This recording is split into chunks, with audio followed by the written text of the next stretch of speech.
Hey guys, and welcome to another season of the Us People podcast. I'm your host, Savia Rocks, and in this season, we uncover the remarkable power of genuine compassion and insightful vision. This season, we're here to show the world that we, as individuals, are the brand, regardless of misconceptions. Join us as we go deep into the inspiring journeys of our guests, each one a testament to the impact and influence of kindness and creativity. Don't just take my word for it. Hear their stories, feel their passion, and discover the transformative potential within us all. So stay tuned as we shine a light on the truths that connects us and inspires change. Hi, my name is Charlie Hart, also known as Awesome Charlie with an AU for autistic, and I'm a neurodiversity advocate and a professional speaker about neurodiversity and LGBT inclusion in the workplace. And you're listening to the Us People podcast with Savia Rocks.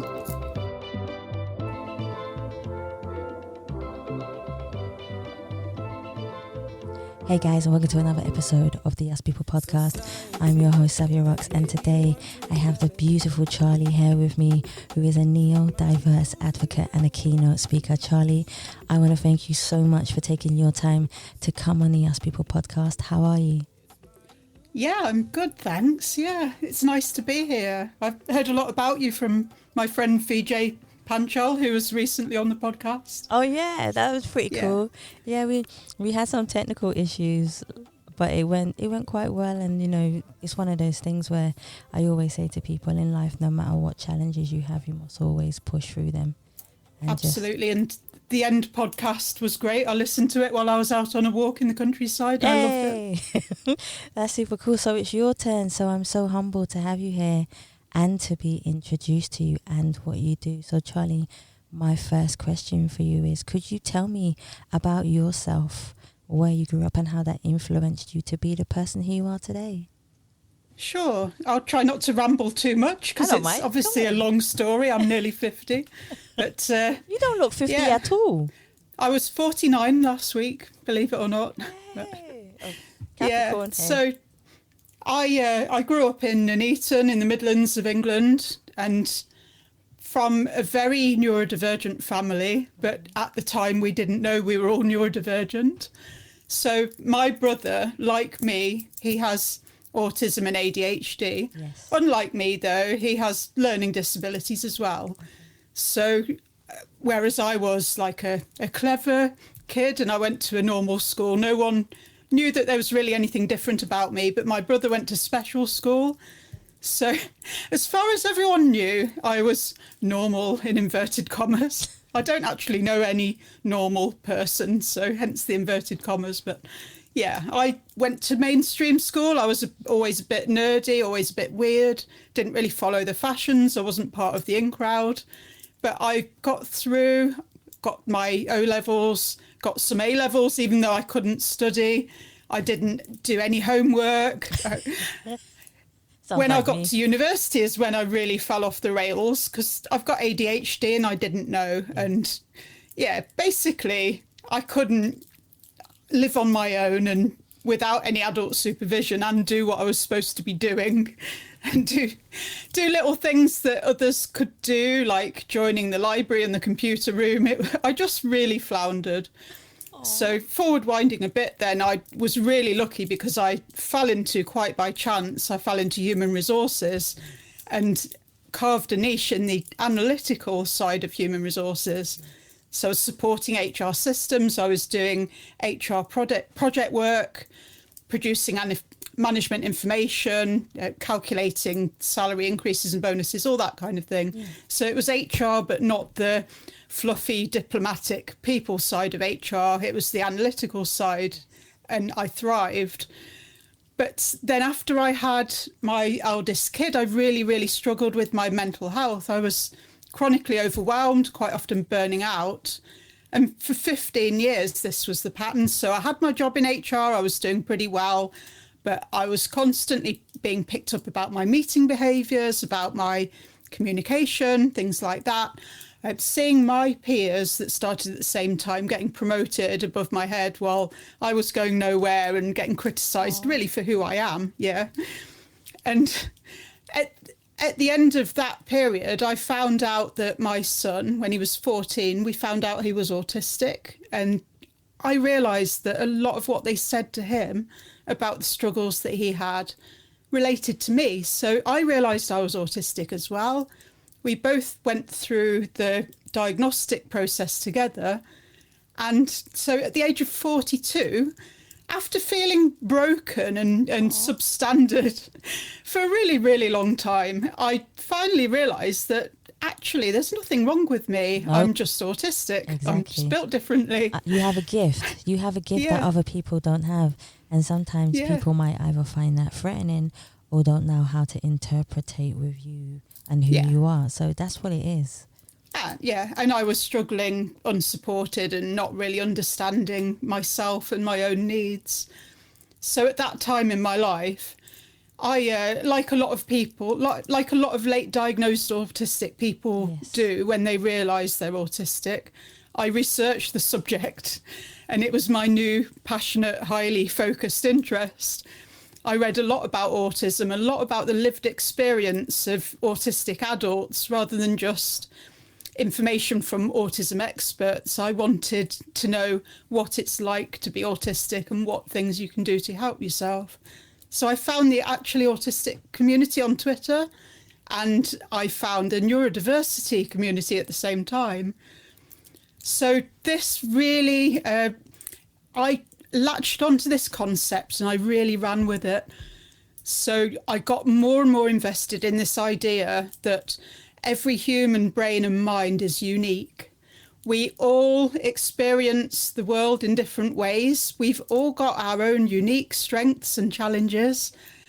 Every single human being processes inputs in a different way. We all think, feel and process slightly differently from one another. But then when you realise that you've got a neurodevelopmental difference like autism or ADHD, which I later found out I have as well, when you realise that, then you find that there's other people that have common experiences and you can help each other and learn from each other. 100%. And when you realise that it isn't that there's something broken about you, it's something that's different, and that differences are good. Like biodiversity in nature, neurological diversity in the human species is an advantage. That's the neurodiversity paradigm. It's a new way to frame it. It's not saying some brains are good and others are defective. It's a natural part of diversity, and it helps us as a species. So this is me, and I got really into it, and then I started talking about it and writing about it. And eventually I quit my HR day job. Like, I was an HR analyst for 20 years. 18 months ago, I quit that job, and I'm now self-employed, and I now talk about autism and ADHD and neurodiversity acceptance and related themes, and I now do that for a living. See? So, yeah. See, that's the beautiful thing, Charlie. You found your calling in your life. Yeah, really late in life. You know, yesterday I was talking to a lady and I was interviewing her, and she was 55. And she said to me, she's an actor, and she said to me, you know, it's rather late than never. And I said, there's never a late time. I said, there are people who are making companies 60, 70, 80, and they're thriving and they're leaving a legacy behind. You guys are doing exactly the same thing. You fit into that bracket where, you know what, you can say, I don't care what anyone thinks anymore, because you're at that age where you can feel liberated by who you are as a person. Yeah. And push yourself forward to show people that you're an inspiration to people in the world, because you're one of those people that don't give up. You're like, yes, I found something. Because some people will work a 9 to 5, and there's nothing wrong with working a 9 to 5 if that's something that you love doing and it's not destroying your soul. But if there's something else that's calling you, Charlie, and saying, I need to do this or be this, then you're an inspiration, because you didn't give up or say, I'm just going to do this for the rest of my life. And that's a positive thing. Thank you. Yeah, I think I could have stayed an HR analyst up until retirement, But then I found something where I thought I could make more of a difference to more people. 100%. And the other thing is that I'd had quite low confidence and low self-esteem through my earlier adulthood. But discovering that I could get up and talk about this in front of people and they wanted to hear what I've got to say, even getting repeat bookings from the same client sometimes, it's hugely validating. But it's also a bit of a buzz, because back when I was a teenager, before I kind of lost my sparkle, I used to do amateur dramatics. So I was always wanting to be on the stage in front of people, and I got a buzz out of it. Then I listened to way too many people who told me that I was too much or not enough or awkward or any of those things. And it's only then when I've got to the age where I think, no, actually, I accept who I am and I'm happy in my skin. And I don't care if I'm a bit awkward. It's all part of my charm. Mm-hmm. So I've got to the stage now where I don't care. And if anyone mocked me or bullied me for speaking out now about my neurotype and who I am and being LGBT as well, and any aspect of my character and who I am, if anyone mocked me for any of that, I'm confident enough now that I could think, well, that reflects badly on them, not on me. I always say to people, how you treat me is a reflection of yourself. How I treat you is a reflection of myself. If I consistently carry that with me throughout my life, I'll always see my vision of who I am and know how to treat people. So that's abundantly important that you said that, and it's so true. So always stick with that. Never let anyone tell you who you are, what direction you're meant to come from, because people are always going to have an opinion on something, you know. So we're in charge of it, not them. So absolutely. My next question. And go for it. You know, I could have sanded off all my pointy bits, but then I wouldn't be a star. Oh, see, this is what makes you uniquely you. So you don't need to do that. From my point of view, anyway, you don't. And my kids are neurodivergent as well. So if you did some research on me, you're probably already aware. Yeah, I lost my firstborn child tragically. He ended his own life at the age of 15. He'd been bullied at school for being weird and different. And I don't know if the kids at school necessarily knew that he was autistic. They didn't necessarily know that he was gay either, but they did know that he was different and that he was sensitive and he was vulnerable. So that made him a target for bullies, and they tormented him. And we tragically lost him. Now, that hasn't stopped me doing what I'm doing. It happened, obviously, he and I went through the autism diagnosis together, and it happened the year after that. So when I was starting to do presentations and speeches about autism, inclusion and acceptance, and I was very happy and flappy about being autistic, and I thought it was great. It really helped mitigate my struggles and accept who I am. But at the same time, he was getting really bad treatment from bullies. So we tragically lost Iggy at the age of 15.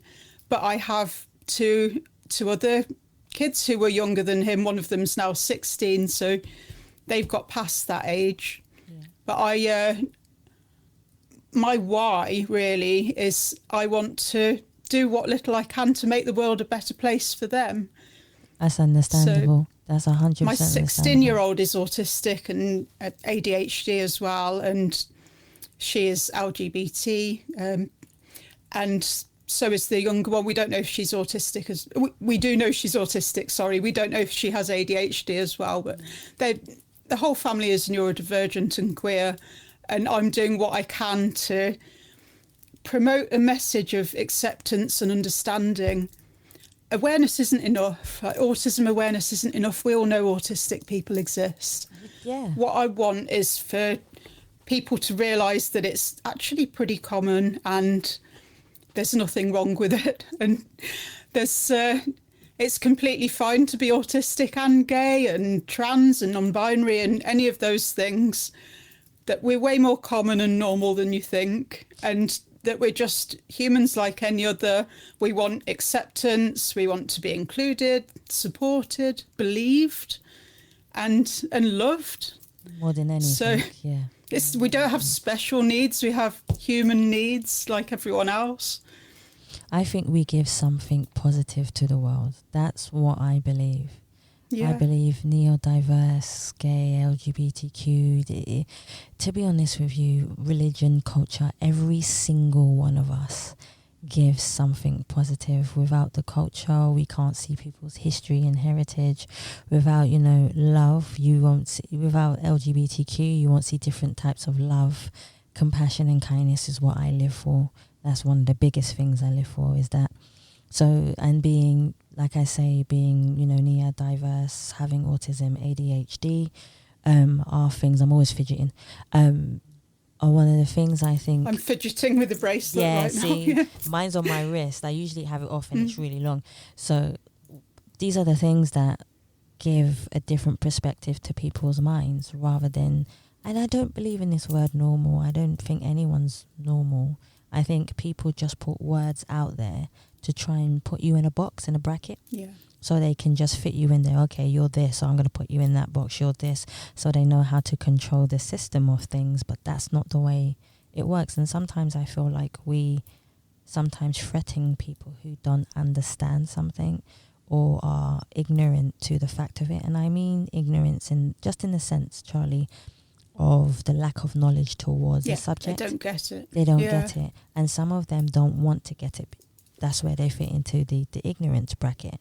And it's just about us showing them love. Because if anybody comes, for example, at me with hate, I will give them twice as much love back, because I don't harbour the hate. I won't take it on.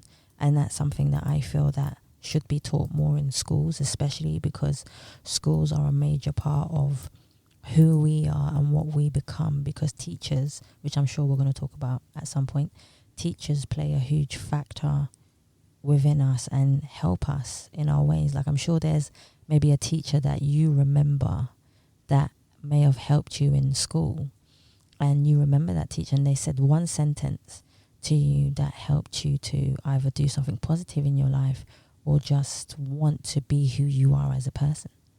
Absolutely. There were quite a few, but parents as well. So I think one of the things that needs to happen to have a more tolerant and accepting society that doesn't vilify people for human differences is that parents need to teach their kids to be nice to others and not mock people just for being different. Yeah, it's no good putting all of the onus on schools, because the habits of things like accepting somebody or mocking them, they start a lot younger than that. I think very young kids, before they can even form full sentences. I agree with you. They're already picking things up from their parents and other people around them. Yep, I agree with you so much on that. And that's one of the things that your role models, whoever are the people who are teaching you anything in your life. You can learn from the street, from walking down the road and seeing another person's family. I remember walking down the road and a young boy was crying, and the mother said to him, "Boys don't cry." And I don't know what went in me. I said, "That's not true." She didn't like the fact that I said that's not true. But I believe that tears are not a bad thing in the world. It's a way to express your emotions of how you're feeling. So again, whoever are your role models or the people who are bringing you up, like you say, Charlie, play a massive part on who you become. But another thing is, the choices that you make in your life also help you determine who you're going to be, and you can change those choices at any time. You're not bound to them. I have one of my role models. I've got so many role models where I saw them get up and talk, particularly about lived experience, and it's made me see things a little differently and respect them. But one of the most recent ones I found is a lady called Cynthia Fortledge, who's openly trans, and she did a talk that I was at as well. I think she was on before me, but I watched her speech before I did mine. Yes. And she talked about acceptance without understanding. So this to me made me look at ignorance from a slightly different angle, because she said I can't remember her exact words, but basically that you don't have to understand something to be accepting and supportive. So it's a kind of radical acceptance. For example, if you've got a kid who is non-binary and you don't feel non-binary yourself, you identify as a man or a woman and not something in between or neither. So you can't relate to their experience, but you can still decide to accept them for who they are, to believe them and be accepting and compassionate and love them for who they are. So that's radical acceptance without the understanding. And I think that it's really an essential ingredient for humanity, especially when it's your kid, because, you know, parents have one job and it's to accept their kid and unconditionally love them. So if you're thinking I love my kid but not if they adopt an identity that I can't relate to, then you're kind of not doing that job. Yeah, I agree with you there. I think a lot of the time from talking to so many people about neurodiversity, about, you know, LGBTQ or their child being LGBTQ and the parents not accepting it, I've realized that a lot of it comes from past history culture. So, for example, being half Indian myself, my family may not accept it because of they're more worried about what other people will think rather than giving their love to the child.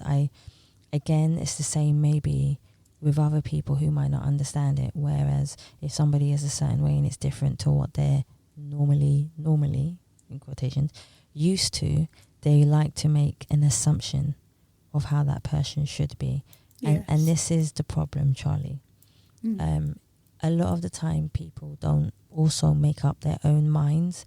They're so concerned with other people's opinions rather than their own, because someone inside could say, I don't have a problem, but because society is saying it's wrong, they go with society. And because people like yourself who stand up and say, no, it starts at home, it goes to school, it goes from other places as well.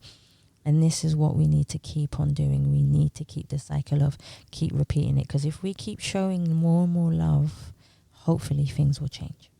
I hope so. I mean, I could be really depressed and downhearted about the events recently under the new presidency in America, for instance, and I have been at times. But I really think all I can do is keep promoting acceptance, understanding and love. And it's not going to change the world, but it might have a ripple effect. So there might be people out there whose characteristics are frowned upon by American society, but I'm going to still tell them that I believe them and I think they're valid and that they exist and love them and accept them for who they are. And if we all do that, then it's definitely going to help. It will have a ripple effect eventually, and that's one of the most beautiful things that can happen in life. I think people only have a power for a certain amount of time, and then someone else comes and takes over. I know it's going to be a very challenging 4 years from now, you know, and I think we all know that. But I have an optimism in my heart that even though there may be a lot of negativity, I'm hoping that we try and grab the positivity within it and try and change it within ourselves. So I'm sure we will. I mean, I'm seeing the backlash. Yeah, I'm sure you are actually, to be quite fair. I'm seeing people fighting back. And the other thing is that they're quite outdated ideas that are being put into executive orders, and Gen Z are not going to have any of that. No. And they're the population of the future. They're certainly the workforce of the future. Yes. So they are going to expect even if not having a diversity, equity and inclusion department or function in their employers, they're certainly going to be expecting to be treated like individuals and not forced into a box, and to have their needs and preferences and ideas listened to and respected. Yes. because they've grown up with access to information and they've grown up with the tools to be able to self-advocate, which my generation never had. See, it's one thing I would like to ask you is, with your son, what do you feel society can do to help this from happening to other families? Because I feel that it's so important that people are more aware that this is still happening. Because it's like, Charlie, it's like we move forward, but then we move one step forward and I feel like we move 2 steps backwards. Absolutely. I don't have all the answers, but I do think that spreading acceptance and compassion can help. I think that having role models who are, they're proud enough to, when I say proud, I don't mean like showing off, I mean the opposite of shamed. Yeah. I understand. If people can proudly state that they are autistic or gay or any of those other characteristics, and others see it and think, oh, I'm not alone, I'm the same, and then we won't have people feeling isolated and ashamed. We'll have more communities. And I see that even, I don't know why there's such a big shift, but between Iggy and his younger siblings, and there was a 5-year age gap between him and Z, who's now 16. But she was having none of it. She, right from day one, when she realised she was autistic, she was telling people, I'm autistic, I'm just built diff, deal with it. And the same when she realised she was gay and gender non-conforming. So she's always been openly neurodivergent and openly queer.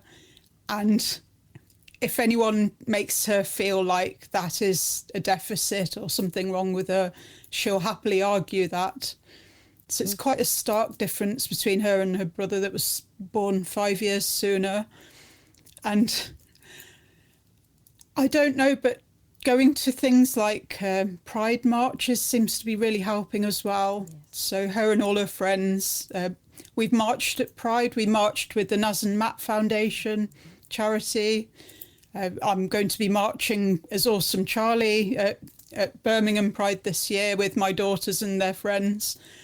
Aim for the Rainbow, London Pride this year and last. And all of that stuff helps because we're a diverse collection of people that are in that parade, but we've got something in common. Yes. That we could potentially be vilified and hide from society, but we choose not to. We choose to go and march and protest and chant about it. And it's, I don't know how to explain it, but there's some power in that. And it can help you then to shrug off the bullying. I think it's obviously I'd like less bullying to happen, but I think we need a two-pronged approach. So it's no good just having like a zero tolerance to bullying policy because it's still going to happen. So we need to teach the kid that is being bullied that they are a good and fine person and that they don't need to change who they are. As well as tackling the bullying.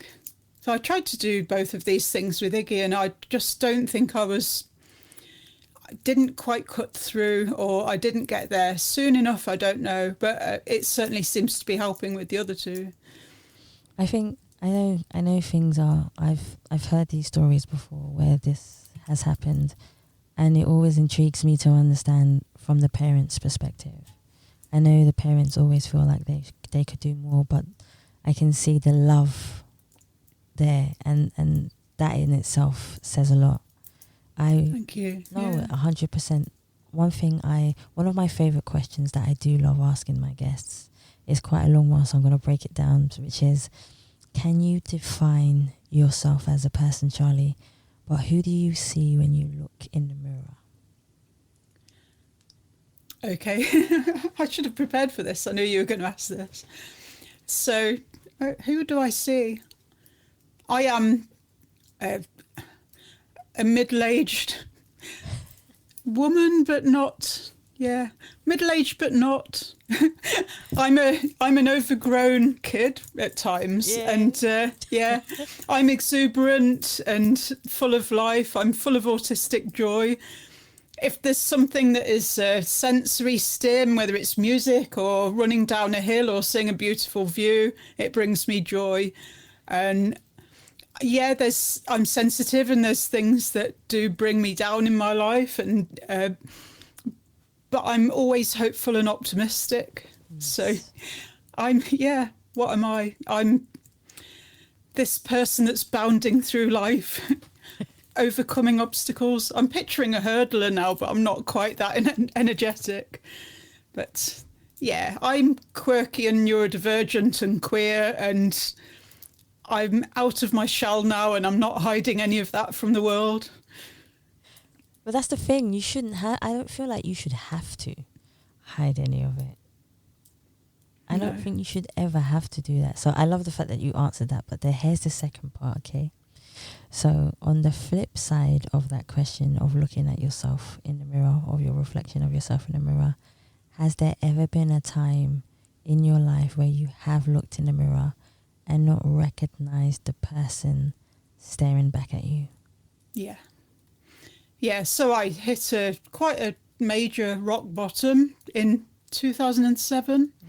So this is a couple of years after I had Iggy.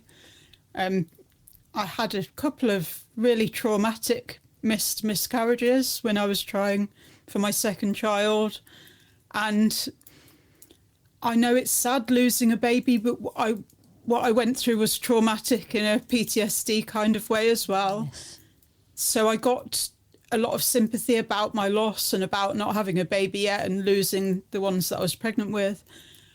But I didn't really get any kind of help through the trauma. So what I did, I had like a trauma response where my behaviour just got more and more off the rails. I was getting in trouble at work. My marriage was pretty much on the rocks. And I had a friend at work. She was like one of my best friends that I used to go out with quite a lot. And she had a real big falling out with me. And I sat and balled my fists into balls, and I'd got tears running down my face and I couldn't breathe. And I thought, I don't like who I am. I don't recognise who I am, and I don't want to be here anymore.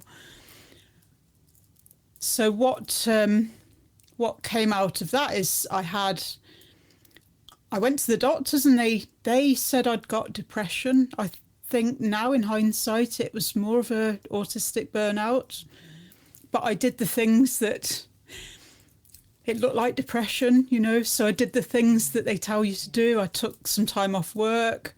I'd spent some time doing self-care activities like going for long walks. I rested. I did some mind mapping. I worked through a self-help book about overcoming anxiety through CBT, cognitive behaviour therapy. I went to psychoanalytical psychotherapy. At that time, I didn't know I was autistic still. So it was quite a while. It was another 11 years before I found out I was autistic. But I didn't like who I was, and I thought I had nothing to offer, and that things were never going to get better. I felt pretty wretched. Yeah. And what helped is I realised that actually I do a lot to help other people. Not big things, just like normal day-to-day things, like picking up my sister-in-law's kids from school and feeding them because she had to go and do a thing, just day-to-day acts of kindness and helping other people. One of the reasons that I hated myself really then is because I thought I was a bit of an ice maiden and that I didn't have deep feelings, and it turns out that it's just that I'm autistic and my feelings weren't that close to the surface. So psychotherapy, it was like ripping off a plaster and exposing a gaping wound underneath. Yeah.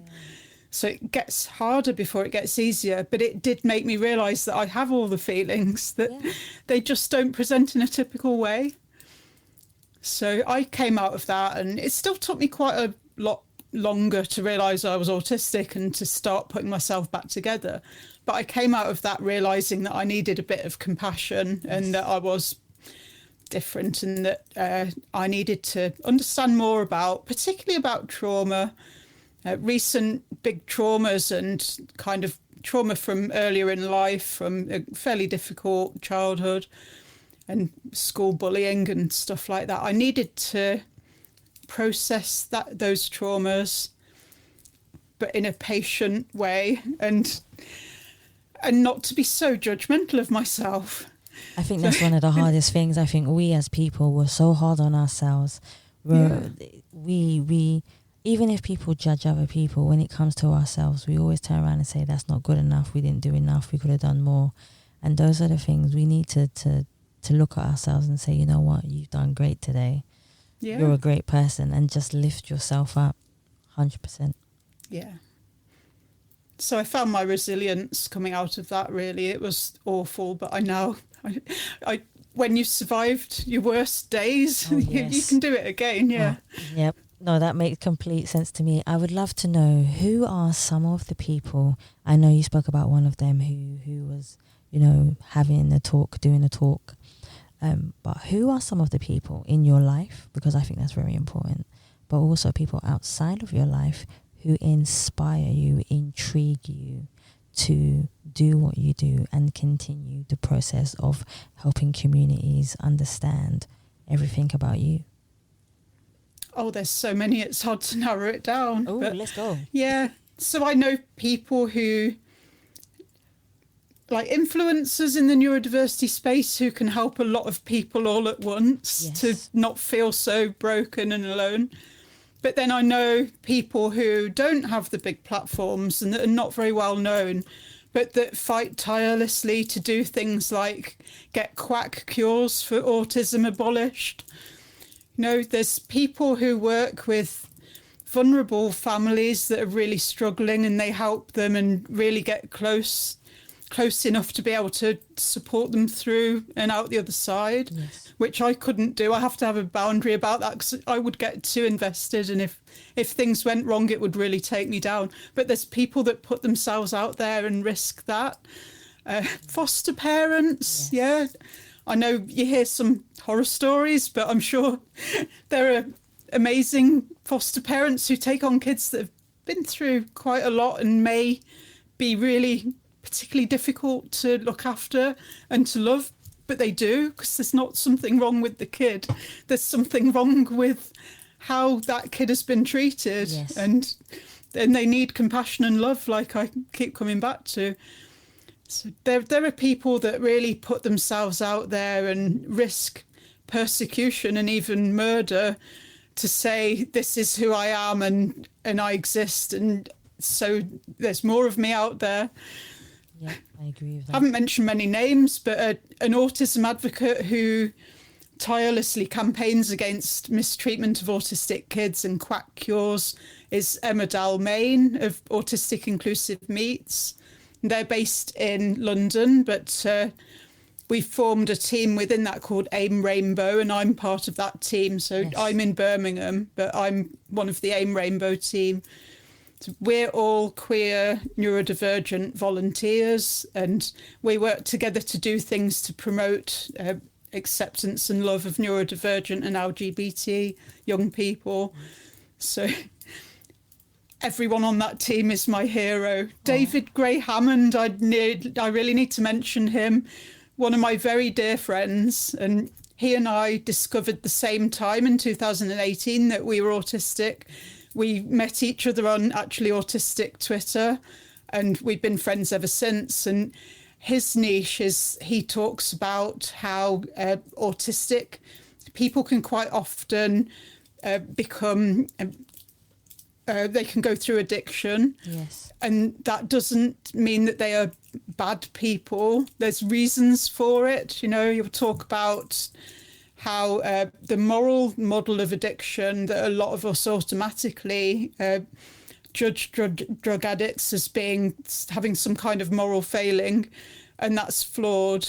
So understanding how people can go down a path where they end up with an addiction. It could start with self-soothing, self-medicating behaviours. It could start with something to dull the senses in like noisy nightclubs and pubs, and to help lubricate conversation when you're socially awkward, and it can get out of hand. So it doesn't mean that people are bad, and they need compassion too.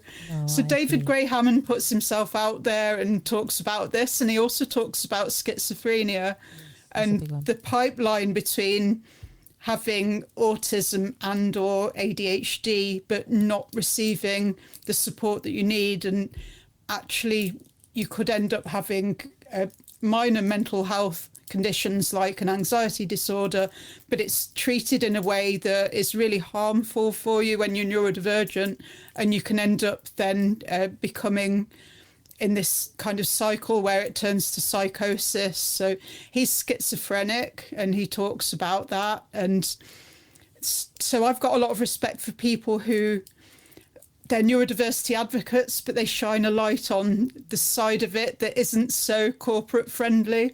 It isn't all just autism and ADHD and super strengths. It's that, there are people with schizophrenia, and they exist too, and they're part of the neurodivergent umbrella too, and there's not something wrong with them. Their brains very much at times work in a different way, but again, they need compassion and love. No, and this is what leads me to my next question about judgment. Judgment is one of the things that can tear us apart abundantly. But one of the things I would love to ask you, Charlie, is if there was no judgment in the world, so say I take the word judgment out of the dictionary, okay? And I know you've been through a lot in your life just from you telling me about your story now, about everything that you've been through. If I took the word judgment out of the dictionary, what do you believe, Charlie, that you would have done differently in your life, knowing that nobody is judging you? Oh, that's a difficult one.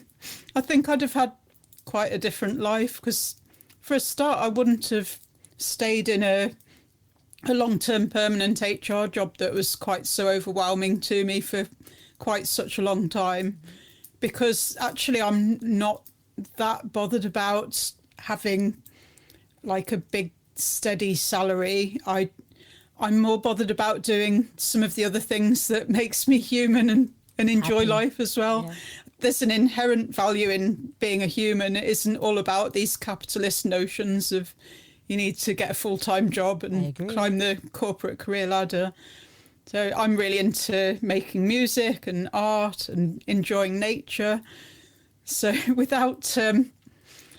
I think without judgment, you can shake off some of those societal expectations and constraints and be more like, I don't know, I'm picturing it being kind of a more wild existence, being a bit more feral, but not in a negative way, more in a Gerald Durrell in My Family and Other Animals kind of way. He's this kid he's very autistic coded, but his family moved to, I think it was Corfu, some Greek island anyway, that was teeming with wildlife, and he was just this feral boy that was just like following wild animals everywhere, lizards and things, and not really paying attention to schoolwork and stuff, and then became a famous author.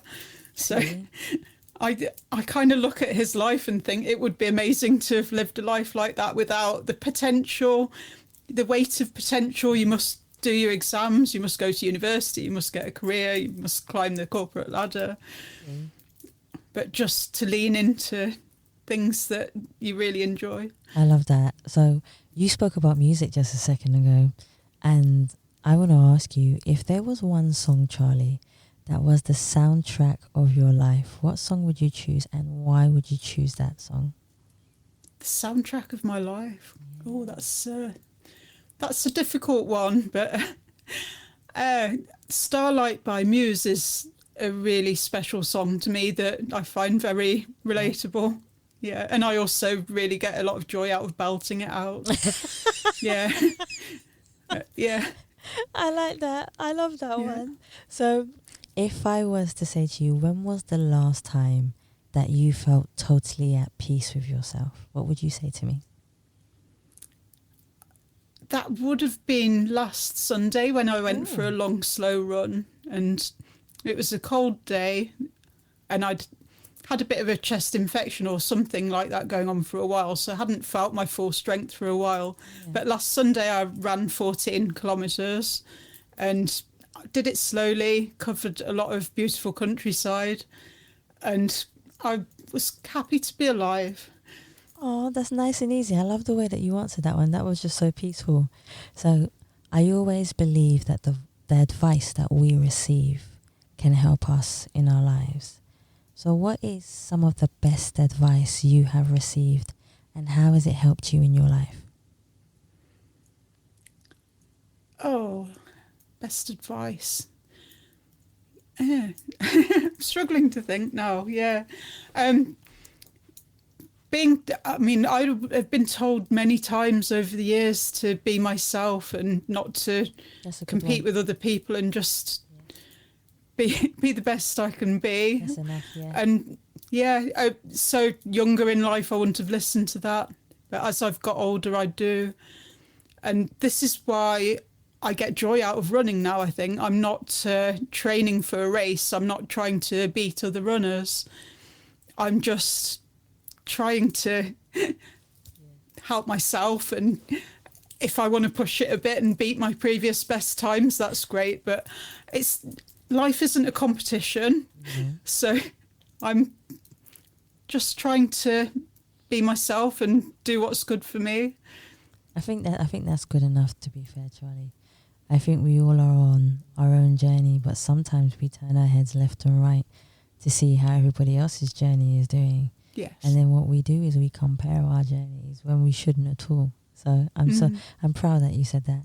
So here's a fun one for you. If you were stuck on a desert island for 24 hours, and Charlie, I said to you, you're allowed to speak to one president, one activist, and one musician, who would you take on this island to speak to? If you need me to repeat it, I'll be happy to. One president, did you say? One president, one activist, and one musician.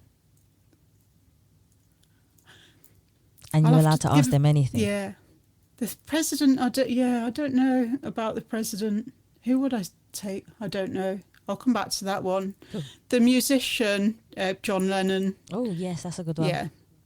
So, Understood. yeah, I think he wasn't always a perfectly nice man all the time, because who is? We're all human. But he said some things that have really stuck with me, and obviously the music and the harmonies and the songwriting. But I keep seeing this thing that he said about if someone asked him to define. He was asked what he wanted to be when he grows up, and he said happy. And the person said, I don't think you understood the question. And he's like, I don't think you understand life. Yeah. So yeah, happy is, yeah. No one's going to be happy all the time though, so I'll caveat that. Yeah, if I can be happy 80% of the time and bounce back from the other 20, that will do me. Yeah, that's good enough. But the activist, yeah, it's got to be Martin Luther King. Yeah, can't think of anybody else who has made such a change of mindset to so many people for such an enduring period of time. But he'd be spinning in his grave after listening to the inauguration speech on Monday. To be quite fair. Yeah. And yeah, if I could meet a president, it would probably be the current one, so that I could really argue with him about all the ignorant misconceptions he's got. I can't think of one where I'd want to be stuck with them to learn from them, because there isn't one that sticks in my mind, but there's certainly one that I would like to be able to put aside the point of view of minority communities that are marginalised, and he wouldn't be able to get off the island. He would have to listen to it. Yeah. And I've got some flares hidden somewhere, but I'm not going to let them off until he's heard what I've got to say. So he's going to be trapped on there for a lot longer than 24 hours, believe me. Yeah. I like that one. That sounds interesting. I would love to be there to actually see that conversation. So I would love to know, there's one thing, legacy. A lot of people have this perception that legacy is when you die and then you leave behind what you leave behind. But I don't actually believe that's true, and I'd love to hear your opinion on this.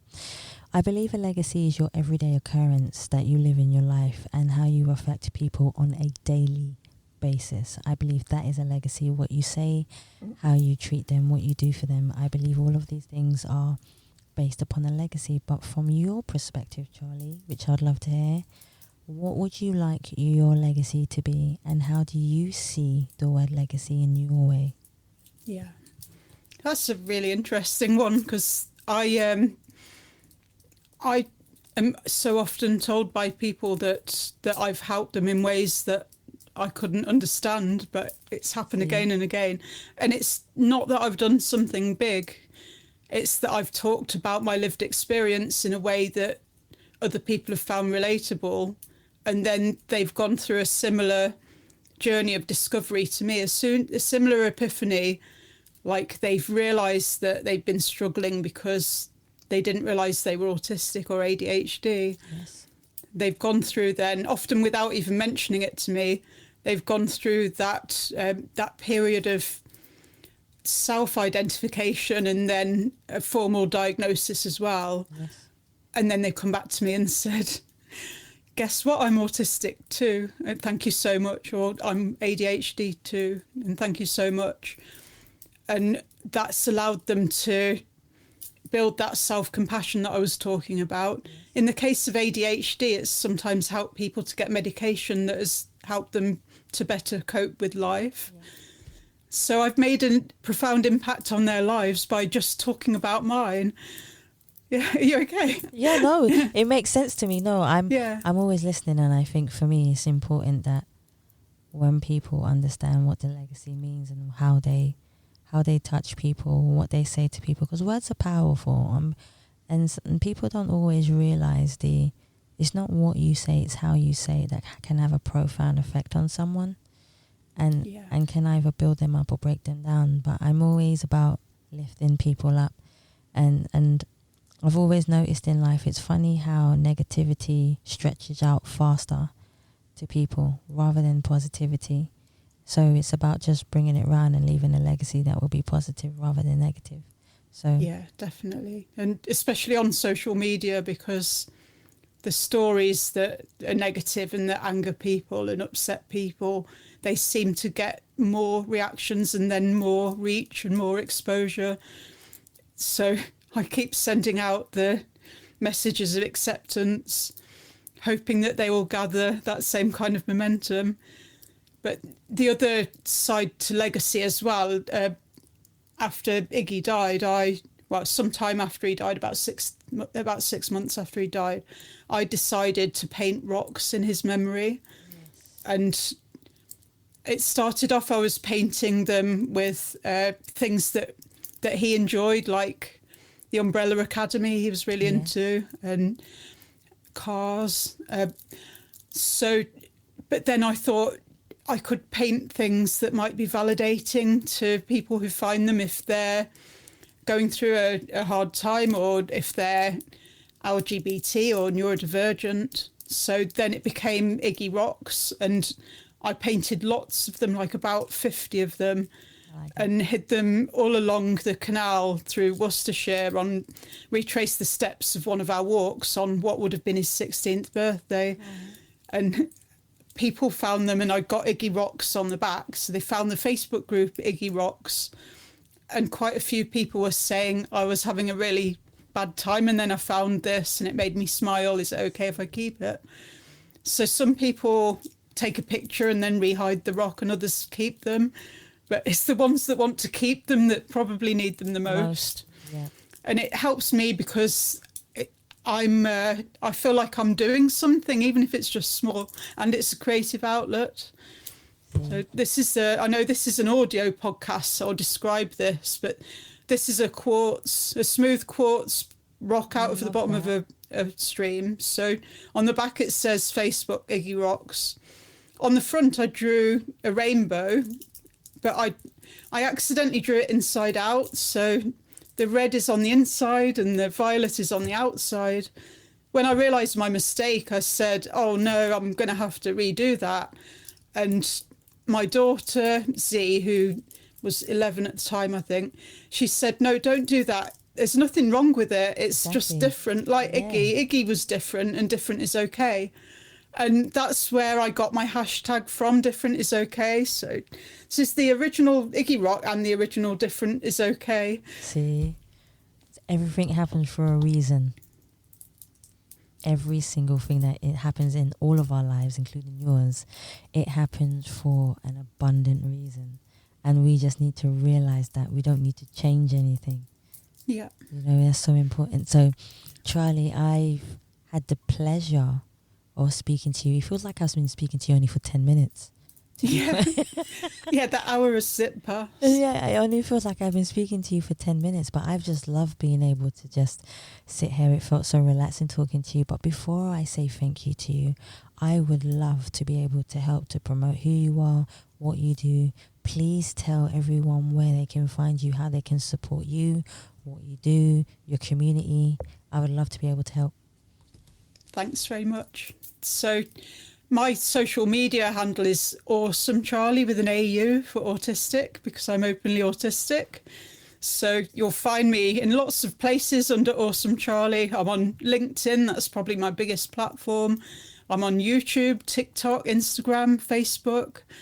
You can look at my website, www.awesomecharlie.co.uk, where there's over 200 blogs about my lived experience and my allyship tips and things like that. You can find AIM Rainbow as well on Facebook and Instagram. And we on YouTube yet? No, we're on Blue Sky. So AIM Rainbow, it's the queer volunteer part of Autistic Inclusive Meets. We promote acceptance, love and understanding of young people on the double rainbow of autistic and LGBT. I love that. That sounds awesome. Guys, please support Charlie. Go and support Charlie. Actually, I have to say thank you to you, because you supported me on LinkedIn and promoted even before we came on the show. So this is me saying thank you to you. Oh, you're welcome. I'm always humbled when people do such positive things. So thank you so much. I do like to big up awesome people on LinkedIn. Yeah.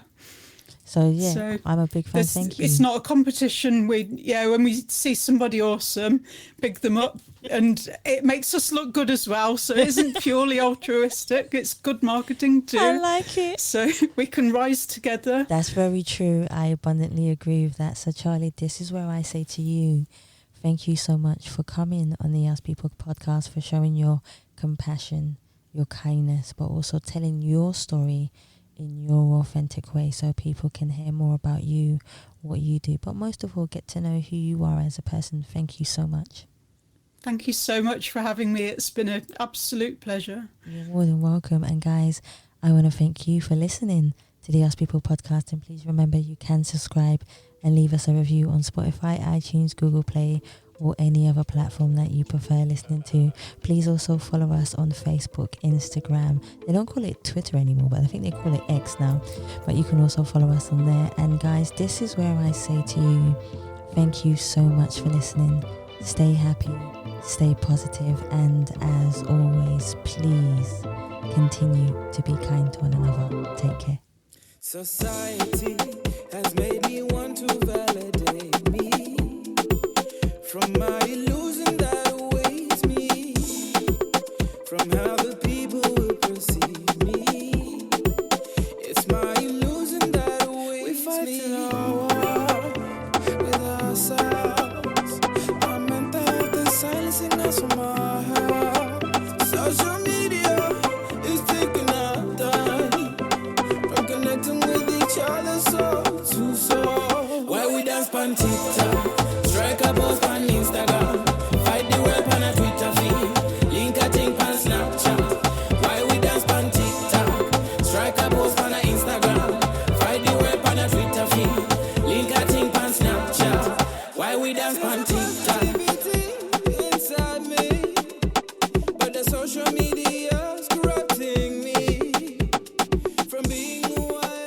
be excellent to each other.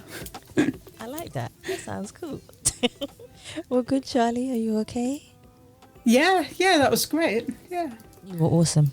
You were absolutely you. fine. You didn't need to worry about anything. It's lovely to meet you as well. And you too. And you too, most definitely. Thank you so much. Connecting with each other, so. Why we dance on TikTok? Strike a post on Instagram. Fight the web on a Twitter feed. Link a thing on Snapchat. Why we dance on TikTok? Strike a post on a Instagram. Fight the web on a Twitter feed. Link a thing on Snapchat. Why we dance on TikTok? Why we dance on TikTok? Why we dance on TikTok? Why we dance on TikTok? Why we dance on TikTok? It's taking our time. Why we dance on TikTok? With each other so. Why we dance on TikTok? Strike a post on Instagram. Fight the web on a Twitter feed. Link a thing on Snapchat. Why we dance on TikTok? Strike a post on Instagram. Fight the web on a Twitter feed. Link a thing on Snapchat.